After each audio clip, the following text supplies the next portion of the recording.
نہیں ہو گیا. ہمارے نبی یتیم تھے. اللہ نے فرمایا کہ اے نبی آپ یتیم تھے تو اللہ نے آپ کے ٹھکانے کا انتظام کیا, ورنہ یتیموں کا اکثر پرسان حال نہیں ہوتا, کوئی ٹھکانہ نہیں ہوتا, عزت نہیں ملتی. لہذا اللہ اپنے نبی پر احسان جتلا رہے ہیں, بتا رہے ہیں کہ فَأَمَّا الْيَتِيمَ فَلَا تَقْهَرْ, آپ نے بھی یتیم کو دھتکارنا نہیں ہے. اب ایسا نہ ہو کوئی یتیم آپ کے گھر پر اور آپ اس کو دھکے دے کے نکال دیں, نا نا نا نا. اپنا بچپن یاد کریں, آپ یتیم تھے, اللہ نے آپ کی چچا کے ذریعے کفالت کروائی, چچا کو باپ بنا دیا آپ کا, انہوں نے باپ کی طرح پالا ہے آپ کو, تو یہ احسان اللہ نے کیا ہے. لہذا آپ نے بھی کیا کرنا ہے. اچھا دیکھو یہاں ایک علمی نقطے کی بات, آپ کے چچا کا دین الگ تھا اور آپ کا دین الگ, لیکن رشتہ دار تھے نا. چچا جس طرح پال سکتا ہے اپنے بھتیجوں کو, غیر نہیں پال سکتا. تو یتیموں کا اصل ٹھکانہ عیدی سینٹر نہیں ہے,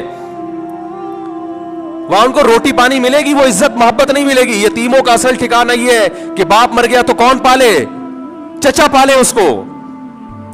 غیر مسلم ہونا برداشت ہے, لیکن خونی رشتہ نہ ہونا یہ برداشت نہیں ہے, کیونکہ غیر مسلم بھی ہوگا, خون تو بلڈ تو ایک ہی ہے نا.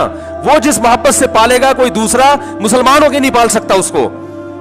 تو آج رشتے بالکل ختم, رشتوں کی ویلیو ختم ہو گئی. ایک خاتون کا فون آیا, رو رہی تھی کہ میرا شوہر مر گیا, میں بیوہ ہو گئی, سسرال نے گھر سے نکال دیا کہ ان بچوں کو لے کے دفع ہو جاؤ یہاں سے. کیا ظلم ہے معاشرے میں بھائی. تو اللہ نے پھر نبی صلی اللہ علیہ وسلم نے کیسے عمل کر کے دکھایا اس پر. آپ نے فرمایا کہ جس نے یتیم کے سر پہ ہاتھ پھیرا, جتنے بال آئیں گے اللہ اس کو اتنی نیکی عطا کرے. اور نبی کی غربت دیکھو, فیملی پلاننگ والے کہتے ہیں 2 بچے ہو گئے نا, تیسرا نہ پیدا کرو, غربت بڑھے گی. نبی کے پاس 40 دن کھانے کے لیے روٹی نہیں ہے. ام سلمہ کو نکاح کا پیغام بھیجا, ان کے چھوٹے چھوٹے بچے. ام سلمہ رضی اللہ عنہا نے فرمایا یا رسول اللہ کہ میری عمر بھی زیادہ ہے اور میرے چھوٹے چھوٹے بچے بھی ہیں, میں کیسے شادی کر سکتی ہوں آپ سے. نبی کے پاس کھانے کو روٹی نہیں ہے, بیوہ سے نکاح بھی ہو رہا ہے اسی میں, اور اس کے بچوں کو لے کے یتیم بچوں کو پالا بھی جا رہا ہے. او بھائی اس کی کوئی مثال دکھا سکتا ہے معاشرے میں؟ آپ صلی اللہ علیہ وسلم نے فرمایا کہ آپ کی جو عمر کا مسئلہ ہے, انا اسن منکا, میری عمر آپ سے بھی زیادہ. رہا بچے, فرمایا بچے بھی لے آؤ, فإلی اللہ وإلی رسولہ, وہ بھی اللہ اس کے رسول کی طرف لے آؤ بچے بھی.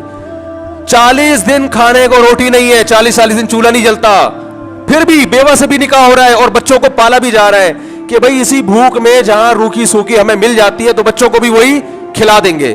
کیسا جذبہ ہے. فیملی پلاننگ تمہیں کیا سکھا رہی ہے, اور اسلام تمہیں بالکل اس کے اپوزٹ لے کے جا رہا ہے. ایسا ہے یا نہیں ہے؟ نہیں آ رہی میرا خیال ہے یار, نہیں آ رہی.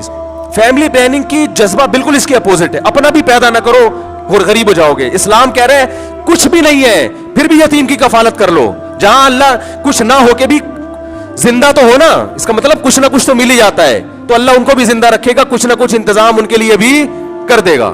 کیا اللہ نے عبد الرحمن ابن ام سلمہ نبی کی گود میں پلے ہیں. کھانے کے آداب میں امام مسلم نے صحیح مسلم میں حدیث نقل کی ہے. عبد الرحمن ابن ام سلمہ فرماتے ہیں کہ میں نبی کی گود میں تھا اور نبی مجھے کھانے کے آداب سکھا رہے تھے کہ اپنے سامنے سے کھاؤ, صحیح ہے, بسم اللہ پڑھ کے کھاؤ.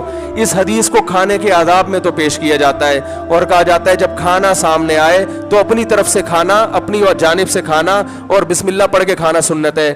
حالانکہ اس حدیث میں جو زیادہ ہائی لائٹ ہو رہی ہے جو چیز, وہ یہ کہ غربت کے باوجود بیوہ عورت سے نکاح کر کے اس کے یتیم بچوں کو پالنا اور ان کو کھانے کے آداب سکھانا, یہ اس سے بڑی سنت ہے.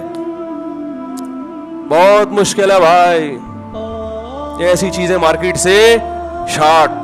بس 2 بچے, تیسرا پیدا نہ کرو, اسکول کی فیسیں کون بھرے گا, 2 پڑھے لکھے ہو وہ 18 جاہلوں سے بہتر ہے. یہ کر کر کے دماغ ایسا خراب کیا ہے کہ اب انڈیا میں آپ دیکھ لو کہ وہ 2 ہی ہیں تو پھر 1 لڑکا 1 لڑکی چاہیے, یا 2 لڑکے چاہیے, تیسری لڑکی ہے تو مار دو اس کو جان سے, پہلی لڑکی ہے تو جان سے مار دو.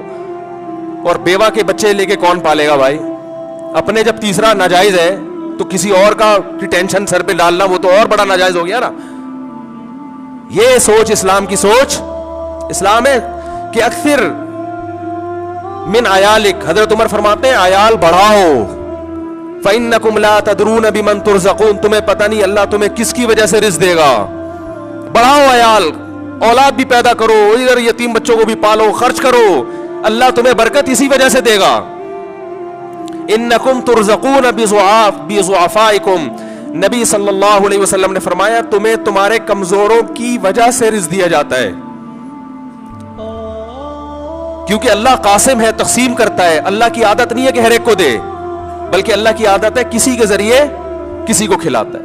کنویں سے پانی نکالیں گے، پانی اس میں مزید آئے گا، اور اگر آپ کیلکولیشن کریں گے اتنے لیٹر پانی ہے، 6 گیلن نکال لیے تو کیا ہو جائے گا؟ کیلکولیشن کرتے رہو پھر یہودیوں کی طرح بیٹھ کر، اور پانی مت نکالو، وہ اسی میں سڑ جائے گا، کیڑے پڑ جائیں گے اس میں. نکالو تو نظر نہیں آ رہا کہاں سے آ رہا ہے، لیکن آ جائے گا. اور جتنا نکالو گے وہ زمین کی جو سوتے ہیں اور زمین کے جو لائنیں وہ اور کھلتی چلی جائیں گی. یہی حال ہے. اللہ نے بعض لوگوں کو کنواں بنایا ہے کہ وہ سخاوت کا دریا ہوتے ہیں، رشتہ داروں پہ خرچ کرتے ہیں تو اللہ ان کے مال میں برکت دیتا چلا جاتا ہے. اللہ سے دعا ہے اللہ عمل کی توفیق